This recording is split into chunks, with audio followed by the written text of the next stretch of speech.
Sejam todos muito bem-vindos ou muito bem-vinda a mais um MRCast, o maior e melhor podcast de todos. Só que não, mas estamos sempre trabalhando para trazer o melhor conteúdo e o melhor resultado para cada um de vocês. E como eu sempre falo, eu gosto muito desse quadro, porque eu não estou sozinho aqui, sempre tenho a presença ilustre aqui da minha esposa, que é a Geice. Olá, pessoal, a paz, tudo bem com vocês? Espero que vocês estejam animados para a volta desse nosso quadro aqui, onde é um bate-papo que a gente vai falar de diversos temas no mundo da música. É isso aí, o nosso propósito e objetivo aqui é único e exclusivamente em ajudar iniciantes na música a se tornarem músicos preparados para tocar na igreja. Então, se esse assunto te interessa, não esqueça, compartilhe esse conteúdo com o grupo do WhatsApp da sua igreja. Às vezes a gente compartilha coisa de meme, piada, política, futebol, até acaba tendo briga entre a família, mas o que realmente vai acrescentar na vida do seu irmão é você catar esse conteúdo e compartilhar com o grupo do WhatsApp da sua igreja. Assim eles também terão acesso a esse conteúdo e vai descobrir qual o melhor caminho e mais rápido para se tornarem músicos preparados para tocar na igreja. E o tema da nossa aula aqui de hoje, qual que vai ser, Geice?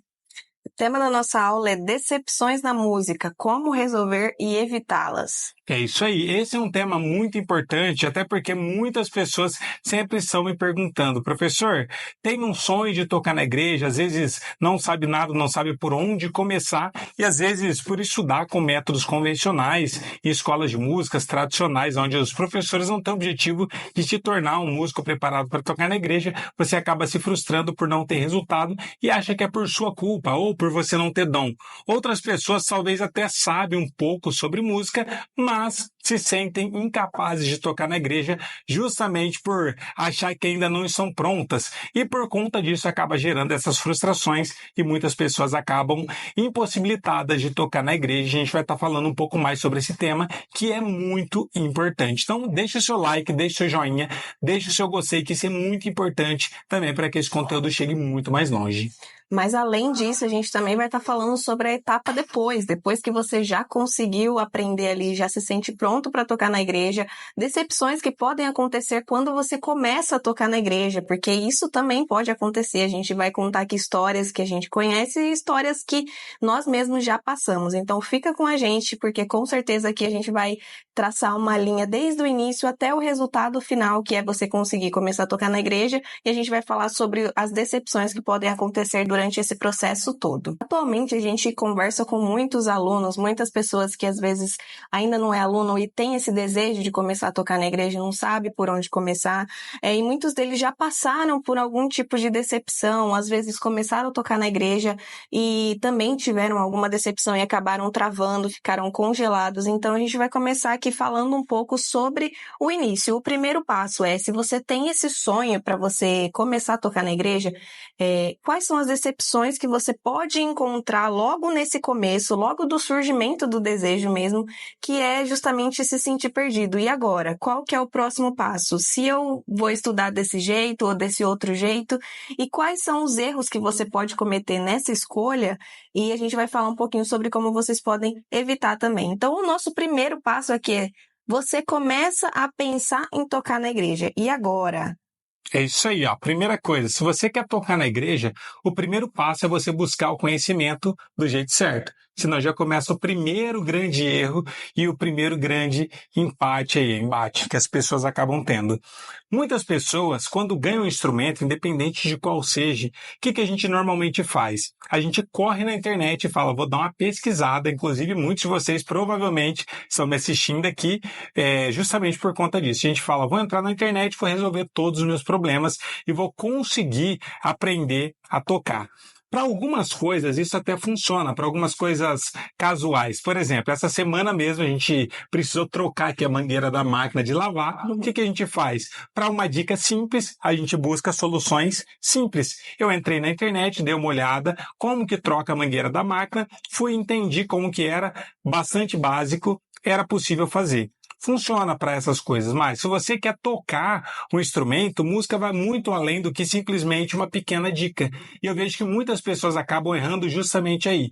Porque você foca primeiro no instrumento antes de buscar um método. E esse já é o grande problema. Porque você já começa com o instrumento, já começa aprendendo do jeito errado, olhando na internet, por exemplo, algumas dicas. Talvez você tenha até aquele pequeno resultado, que até a gente gosta muito dessa frase, que me marcou muito no final do ano passado e esse ano também, que o grande problema do seu sucesso, do seu resultado, é o seu pequeno sucesso, o seu pequeno resultado. E muitas pessoas às vezes entram na internet, aprendem a tocar uma musiquinha ou outra e falam, tô tendo resultado, vou continuar desse jeito. E aí você fica de diquinha em diquinha e chega um momento que você vê que não consegue mais ter resultado, não consegue sair do lugar, se trava. E qual que é o grande problema? Muitas pessoas começam já a aprender do jeito errado. E aí você cria vícios errados que acabam impossibilitando de você depois avançar na música. Outras pessoas, por terem esses vícios errados, não conseguem depois aprender o jeito certo. Tem dois trabalhos, de aprender errado, depois ter que tirar esse vício errado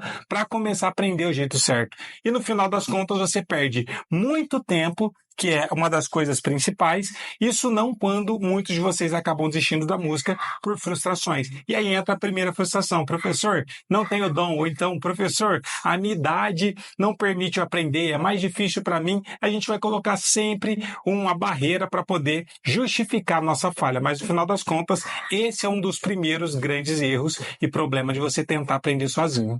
Mas aí também tem o segundo tipo de gente, né? Aqueles que vão realmente já comprou um instrumento, vão lá buscar uma escola de música, e aí acaba se frustrando também por causa do método, né? Então, porque existem vários tipos de métodos, vamos explicar isso para eles, a diferença dos tipos de métodos. Sim, existe método que é o método popular, que é um método onde você foca e direciona a sua energia, normalmente aqui no Brasil, as músicas populares brasileiras. Isso primeiro é questão do repertório, mas também dentro desses repertórios, do estudo mesmo, da didática, vai existir alguns temas específicos que você precisa estar estudando. Existe um segundo método, que é um método erudito, que muitos de vocês provavelmente já devem ter se deparado. Conservatórios, grandes conservatórios utilizam muito essa metodologia, onde você foca muito na parte teórica e também muito no repertório clássico, como Bach, Beethoven, tocar vários livros clássicos também da música, onde você acaba treinando e estudando muito essa parte técnica. Qual que é o grande problema desses dois métodos? Esses métodos funcionam para quem não é cristão ou para quem quer aprender como hobby. Inclusive, eles são os pilares das escolas de músicas, conservatórios que a gente tem no Brasil e no mundo. Mas tem um grande problema, são métodos demorados. Para você ter uma ideia, para você começar a fazer um conservatório hoje, uma parte técnica, primeiro você tem que ter uma base muito grande de música. Mas vamos supor que você já tem uma boa noção. Só a parte técnica no conservatório você vai investir 5 anos da sua vida para poder aprender a tocar ou a parte popular ou a parte erudita da música. Qual que é o grande problema disso? Você tem 5 anos para poder dispor, para poder estar estudando? E será que você é capaz de passar num curso técnico? Porque antes de você chegar no técnico, normalmente as pessoas estudam mais 5 ou 10 anos de música, como a gente chama de curso livre, de aulas particulares. Então é muito tempo que você acaba perdendo, e não só muito tempo, quanto você também acaba estudando muitas coisas desnecessárias para a gente tocar na igreja. Você vai aprender muito repertório não cristão, então você tem dois trabalhos de novo, de aprender várias musiquinhas para depois começar a aprender a tocar os seus hinos para estar tocando na igreja. Segunda coisa, você foca muito na parte teórica antes de focar na parte prática. E a terceira são cursos caríssimos. Então você tem que dispor de muito tempo, de muito dinheiro, e às vezes você acaba ainda estudando um repertório não direcionado para o seu objetivo, para o seu propósito, e acaba sendo muito mais demorado e mais difícil. Então existe um terceiro método, que é exatamente o nosso método, que é um curso livre, e além de ser um curso livre, ele é muito mais abrangente, muito mais aberto, é um curso cristão, direcionado para você tocar na igreja. Ou seja, você já aprende diretamente com repertórios cristãos, então ao mesmo tempo que você desenvolve no seu instrumento, você já cria um repertório para tocar na igreja. E o melhor, você estuda o que realmente é necessário para você tocar na igreja. Quer ver um exemplo? Num curso popular, popular ou num curso erudito, você não aprende a tocar de ouvido, mas no método cristão, isso é essencial, você já aprende dessa forma. Qual o caminho entre todas as linguagens, entre cifras, tablatura, partitura e ouvido? Qual o mais rápido para você aprender a tocar na igreja? Através de cifras? Normalmente, no método erudito, você nem sequer vê a parte erudita e você acaba focando muito em alguns temas que não são essenciais para nós que tocamos na igreja, e acaba focando em coisas que você não vai utilizar ali no dia a dia. Então, tem uma grande diferença entre o método popular, erudito, e o método para você tocar na igreja. Por isso que grande parte dos nossos alunos, com menos de 3 meses, são capazes de tocar na igreja. Não porque o método é milagroso, é porque eles já aprendem com repertórios cristãos e já estudam o que é essencial para já começar a tocar na igreja. Teve um caso de uma aluna que entrou nessa última turma da mentoria de teclado gospel, e ela falou, eu já fiz 3 livros, eu acho que ela falou isso. Ela falou, já fiz 3 livros de teclado no curso de teclado, e eu entrei ali na plataforma, a primeira aula já era uma coisa extremamente diferente do que ela já tinha estudado durante esse tempo todo que ela ficou estudando Era uma escola de música, só que focada em piano. E realmente, onde a gente vê essa diferença nos métodos, eu mesma sou um exemplo disso, né? Eu estudei durante 4 anos essa parte teórica também de teclado, só que eu não conseguia tocar na igreja, porque eu sabia, se eu pegava a partitura ali, eu conseguia. Só que na igreja a gente sabe que não é assim, não é com partitura. A gente tem outras inúmeras situações, e isso pra mim foi uma decepção, e é uma decepção que a gente vê muito grande também entre os alunos que vêm conversar com a gente. Talvez você mesmo tá passando por esse tipo de decepção. Isso é até muito comum, é meio que até contraintuitivo, né? Porque se você pensa assim, quero tocar teclado para tocar na igreja, ao invés de você ir procurar um método para tocar na igreja, você vai procurar uma escola de música tradicional que não vai te preparar para tocar na igreja. E isso acaba sendo um grande empecilho para muitos de vocês. Mas isso também, eu acho que é meio que... Não sei se é um padrão que já tem, assim, na ideia das pessoas, igual cultural, né? Quando eu comecei mesmo, assim, a minha mãe não sabia que tinha essa diferença, sabe? Por isso que eu acho muito importante esse papel nosso aqui de esclarecer essa diferença. As pessoas geralmente já vai direto nisso, né? Principalmente teclado. Sim. Vai direto na partitura, né? Sim. No violão e no baixo também, você sente que tem isso? Quando eu comecei no violão erudito também, foi com partitura, assim, e eu perdi 1 ano da minha vida também, estudando o que não era essencial. Mas eu creio que isso também tem um pouco a ver, não só com a cultura, mas é que no passado também não era muito difundida essa questão de cursos livres e cursos direcionados para tocar na igreja. Então, acho que por isso que muitas pessoas começaram desse jeito. E os poucos músicos cristãos que tinham, primeiro, não davam aula, e os poucos que davam aula não eram preparados para ensinar. Nem eles mesmos tinham aprendido. Então, essa que é a grande diferença. Eu vejo que mudou bastante, mas ainda precisa melhorar demais essa questão. Eu vejo que, normalmente, quem é cristão não se dedica o tanto que deveria, e eu posso falar isso, afirmar isso com convicção, porque eu trabalhei já em diversas escolas de música durante muitos anos, e 95% para mais de alunos que eu tinha não eram cristãos. Eles aprendiam, investiam para estudar, e faziam aulas. Eu vejo que cristão acredita muito na questão do dom, e isso acaba sendo um empecilho. Por conta disso, eles acabam sempre limitados, achando que sozinhos vão conseguir. E aí não busca conhecimento, e os poucos que aprendem acabam não ensinando. Ou quando ensina, pelo fato de nunca ter aprendido do jeito certo, ensina de qualquer jeito e acaba ensinando também de forma errada as pessoas. Então, esse método mesmo que a gente utiliza, o método cristão, para os nossos cursos de baixo gospel, de violão gospel, de teclado gospel, ele foi desenvolvido exatamente através da minha experiência como músico cristão, porque eu também fui cristão, sou cristão e toquei na igreja durante a minha vida inteira. E a segunda coisa, tem a minha questão também da formação musical, que eu vejo muitos professores na internet dando aula, mas eles também não são formados, eles tocam muito bem, mas o que a gente normalmente pensa? Se meu professor toca bem, eu vou estudar com ele, também vou tocar bem. E esse é um segundo grande erro, porque não quer dizer que pelo fato de seu professor tocar bem, vai ser garantido que você vai aprender.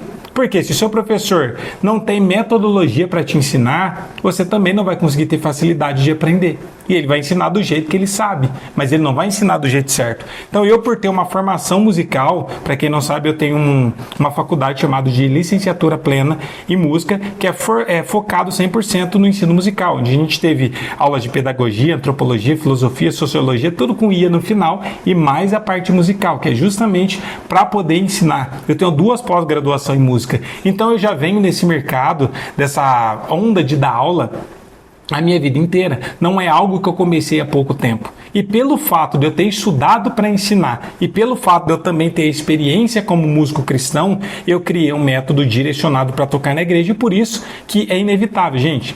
Nós somos a maior escola cristã de música de todas. A gente traz tanto resultado para os nossos alunos que grande parte desses alunos com menos de 3 meses são capazes de tocar na igreja. Isso nem eu sabia que era possível e que era capaz, mas a gente foi percebendo isso ao longo do tempo. Então esse é o grande diferencial, e a gente não pode ficar focado simplesmente no quanto o nosso professor toca, porque isso não é garantia que ele vai saber te transmitir essa informação. E a segunda coisa, você não pode ficar preso simplesmente em acreditar que sozinho você vai conseguir ou que precisa ter dom para aprender. Senão a gente fica sempre frustrado ou sempre colocando a culpa em algo externo, e a gente nunca vai estar prestando atenção no que é essencial, que é exatamente o método direcionado para tocar na igreja. E aí a gente entra na nossa segunda frustração, que é a pessoa que aprendeu um pouquinho, seja com algum tipo de método, igual os métodos que você falou, ou a pessoa que aprendeu sozinha. Ela começou, teve os primeiros resultados e travou. E aí, o que essa pessoa pode fazer para dar a volta por cima nisso? Legal. Se você está nessa situação, saiba que você está pior do que uma pessoa que não sabe nada. Normalmente quem sabe um pouquinho tá pior do que quem não sabe nada. Porque uma pessoa que não sabe nada, ela tem probabilidade de aprender do jeito certo e acelerar o resultado. Já aprender com estrutura, com base. Agora, a pessoa que começa a aprender sozinho, que é o grande problema, você acaba automaticamente tendo algumas lacunas no seu ensino, você fica muito mais limitado e muito mais engessado, e é muito mais difícil de você conseguir desconstruir algumas crenças limitantes dessas pessoas. Acho que isso acaba se tornando uma resistência, né? Uma resistência? Um exemplo no teclado. Eu já sei um pouquinho. O que os alunos sempre falam, que já estudou com método convencional? Quando vê os encadeamentos de acordes, fala, meu Deus, como que é mais simples, é tudo muito mais perto. Mas pelo fato de ter estudado a vida inteira com método convencional saltando, olha para o nosso método e fala, nossa, é muito fácil. Mas agora eu me confundo toda na hora de estar tocando esses métodos, eu acabo confundindo encadeamento com o método convencional, justamente pelo fato de ter começado já do jeito errado. Ou pestanas, muitas pessoas passam uma vida inteira substituindo pestanas no violão, e aí quando precisa tocar pestana para valer, seguir exatamente o nosso método de pestana, acaba tendo mais dificuldade. Falar, minha mão dói, a vida inteira eu nunca utilizei pestana, agora é mais difícil para mim. Mas se você já começa desde o início, seguindo o método certo, tendo o estímulo certo, você consegue ter muito mais resultado do que se você aprende sozinho e tem lacunas. E para descobrir quais são essas lacunas, você precisa voltar lá do começo. É exatamente o que eu sempre falo para os nossos alunos no primeiro dia de aula. Falo, gente, esse método é completamente diferente de tudo que vocês já viram e já estudaram, e o que vocês precisam fazer? Começar do absoluto zero. Por quê? O que vocês já sabem, vocês vão passar muito rápido. O que vocês não souber é exatamente a lacuna, é o assunto que você deixou de estudar, que você vai precisar focar ali para conseguir evoluir. E no começo a gente tem aquela falsa sensação, tô tendo resultado. Chega uma hora que trava e não consegue sair do lugar e passa uma vida inteira desse jeito. Então por isso que é tão importante seguir um método desde o começo para já aprender do jeito certo e não ter vícios e nem essas lacunas no ensino. E a gente, depois de tanto tempo aqui com os nossos cursos, a gente já tem um padrão em cada instrumento onde geralmente eles travam, né? Você falou das pestanas, mas isso é normal em todos os tipos de método, né? As pessoas geralmente travam ali nas pestanas e aí é onde que desistem. Sim. E aí, quando ela vai voltar a estudar, chega ali de novo nas pestanas. Já tem aquela marca, né? Aquela cicatriz que não vou conseguir. Não vou conseguir. É justamente essa decepção. Se você aprende um pouquinho, aí você volta, vou estudar, mas vou tentar mais uma vez, vou começar do zero. Aí chega naquele mesmo ponto, aí já tem, igual você falou, aquela marca, você já chega com mais resistência, e aí é onde entra mais uma decepção. Então, mais uma vez, aqui o resultado para resolver essa decepção é você estudar do jeito certo. Estudar do jeito certo, desde o começo, de preferência. Quanto antes, melhor. Até porque você acaba perdendo muito tempo e muitas pessoas acabam perdendo também muito dinheiro.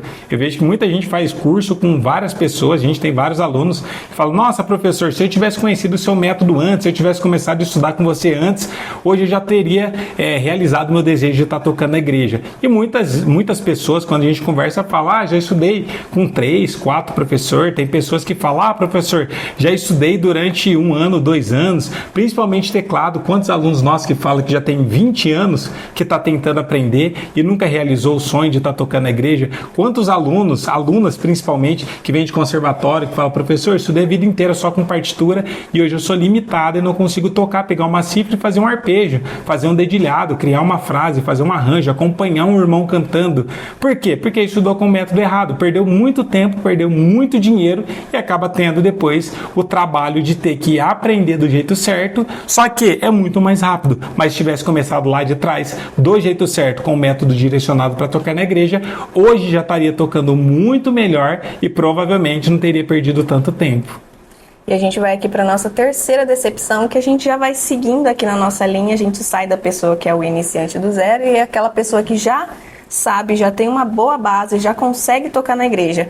Mas aí ela chega na igreja dela e não tem músicos e ela acha que não vai conseguir por esse fato. O que ela precisa fazer nessa situação para ela não se sentir frustrada e travada? Mas ela já sabe um pouco? Ela já sabe um pouco. Então, se já sabe um pouco, você tem mais probabilidade de tocar também, se for sozinho, de uma forma muito mais simples do que se tiver uma banda. Por quê? Quando você chega sozinho, você consegue organizar tudo. Quando já tem uma banda pré-estipulada, você simplesmente vai ter que se moldar ao que já está pronto ali, aquela banda. Então, por exemplo, se você é mais iniciante, se você toca um pouco, provavelmente você vai tocar de uma forma mais simples. Mas se a pessoa está tocando sozinha, ela pode organizar tudo isso com o líder de louvor, com o pastor, com quem for cantar, pegar esses hinos antes, ensaiar, estudar em casa, marcar um ensaio antes do culto, para chegar ali na hora do culto, levar sua cifrinha, que seja sua partitura, sua anotação, ou decorado, ou se você já souber tocar de ouvido, e conseguir tocar e fazer o melhor na medida do possível. Agora, quando tem uma banda, fica um pouco mais difícil. Porque se tem uma banda, você vai ter que se moldar aquele grupo de louvor, você vai ter que tocar no tom deles, você vai ter que seguir mais ou menos os arranjos deles. Se você é mais iniciante e a banda da sua igreja é mais avançada, você vai ter uma grande dificuldade. Qual dificuldade que vai ter? De conseguir acompanhar esses irmãos. Talvez eles não marquem ensaio, aí é um pouco mais difícil, mas ainda assim tem como você resolver isso. Você pode começar a tocar sozinho, no culto de escola dominical, num culto no lar. Normalmente a gente quer simplesmente entrar e começar a tocar no culto de domingo à noite, no culto principal. Não é assim, existe uma transição. Algumas pessoas conseguem simplesmente já começar a tocar na banda principal, ter essa oportunidade. Algumas pessoas conseguem, mas não é o comum, não é o normal. Então você precisa ir galgando novos níveis na música e ir desenvolvendo. Então a gente tem que saber que se você é iniciante, você tem que começar a tocar de preferência sozinho em grupos menores. Culto no lar, culto de oração, num culto de evangelização. E conforme você vai evoluindo, você vai tocando num culto menor até você estar tocando no culto principal. Assim você consegue melhorar e ter muito mais prática no seu instrumento, ter muito mais, qual que seria a palavra? Fluência, conhecimento dos hinos, para depois você tocar no culto principal. Aí fica muito mais simples e muito mais fácil. Mas você acha que assim, a pessoa tem como evitar essa frustração, o medo mesmo? A pessoa fica com medo de começar a tocar sozinha. Tem alguma forma dela evitar essa frustração de começar a tocar e travar? Então, o melhor caminho é esse que eu falei, começar a tocar primeiro em cultos menores, ou culto no lar, onde tem só sua família, ou num culto que não tem quase ninguém, já é uma forma de minimizar um pouco mais essa questão do medo. Agora, a questão do medo, a questão do receio, isso é muito natural, todo mundo vai ter. E isso é muito bom. Isso quer dizer que você tem temor do que você está fazendo. Você está indo adorar a Deus, você está fazendo o seu melhor, e a gente tem esse receio. Só não pode ser um medo a ponto de te barrar e te impedir impedir de estar indo adorar a Deus. Aí, esse é um medo que não é um medo que vem do normal, do comum. Agora, se você estiver realmente comprometido e você estiver muito bem claro o que é o seu objetivo e propósito, ninguém fica travado. Muita gente fica com medo porque acha que vai errar, acha que as pessoas vão rir delas, mas no final das contas, esse medo é passageiro se você tiver o seu foco em Cristo. Você está indo fazer o quê? Adorar os homens ou adorar a Deus? Ah, professor, estou indo adorar a Deus. Então pronto.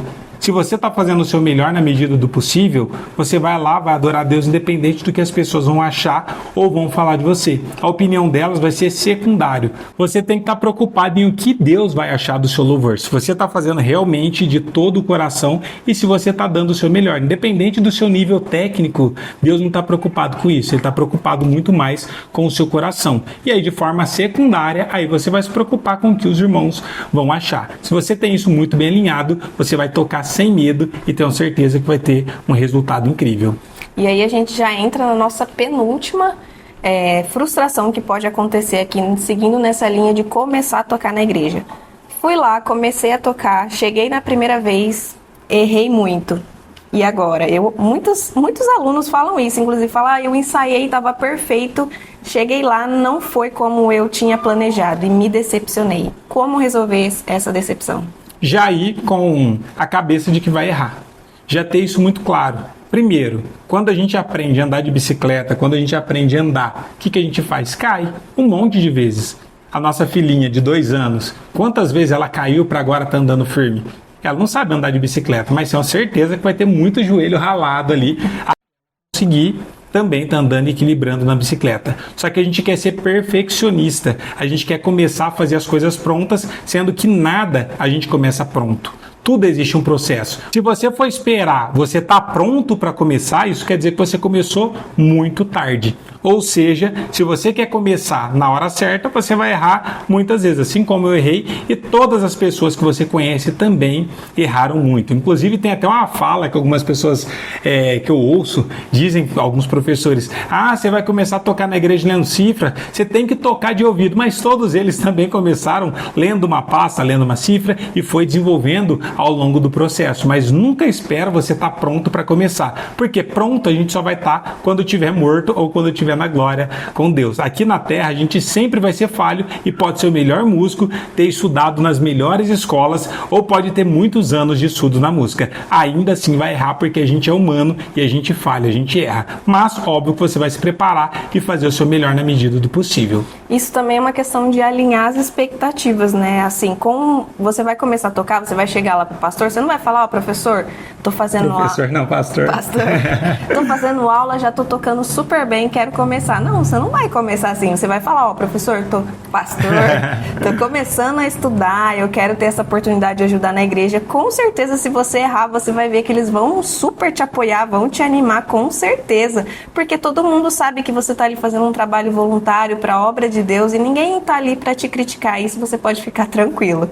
Verdade. Inclusive, grande parte dos nossos alunos sempre fala, nossa, professor, tô aqui a primeira vez, errei um pouco, mas todo mundo me elogiou, todos os irmãos foram lá conversar comigo, então faz parte e esse é o processo natural de todas as coisas. Então, um resumo aqui de lições que a gente pode tirar desse nosso podcast é que decepções podem acontecer e você precisa estar preparado para tudo que vier. E quando isso acontecer, você sempre terá 2 caminhos, parar ou continuar. E cada um é você quem vai escolher qual vai ser a sua própria luta, se você vai ficar remoendo aquela decepção dentro de você ou se você vai tomar uma atitude de enfrentar ela e realmente mudar essa situação. Inclusive, coloque aqui nos comentários o que você vai fazer agora, depois de ter esse conhecimento. Você vai travar, vai parar, vai desanimar ou você vai prosseguir e realmente vai se tornar um músico preparado para tocar na igreja. Se o seu objetivo é adorar a Deus com excelência, nos siga aqui nas nossas redes sociais que temos conteúdos diários para ajudar você a se tornar